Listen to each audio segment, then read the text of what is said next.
Hi friends, பேசலாம். நம்ம இன்னைக்கு ஒரு கதை பார்க்க போறோம். தானியனும் சிங்ககேபியும். தானியல் தினமும் 3 வேஷம் பண்ணுவாரு. காலையில, மதியானம், night 3 வேஷம் பண்ணுவாரு. அவரு வேறுகளுக்கு எல்லாமே தெரியும். தானியல் வந்த காலத்துல சரிவிராஜன் ஒரு ராஜா இருக்காரு. அவருக்கு தானியல் ரொம்ப பிடிக்கும். தானியல் அறிவாகவும் அழகாகவும் இருப்பாரு. ராஜா கண்டபடியா ஊர்ல எல்லாத்துக்கும் ஒரு அதிகாரி வச்சாங்க.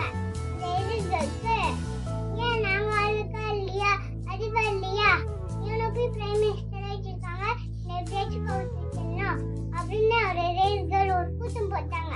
ராஜா கிட்ட போய் ஒரு ரேல்கள் சொன்னாங்க, ராஜாவை நீர் என்றும் வாழ்க, 30 நாளைக்கு உனதான் வணங்கணும், உனதான் எதுக்கணும் அப்படின்னு சொன்னாங்க. ராஜாவுக்கு ஒரே சந்தோஷமாயிடுச்சு. அந்த சட்டத்துல ராஜா கையெழுத்து போட்டாரு. ஆனா தானியல் ராஜா வணங்கல, தினமும் மேசப்பாடா வணங்கினாரு. அப்ப தானியல் சிங்ககேப்ல போட்டாங்க. தானியல் சிங்ககேப்னா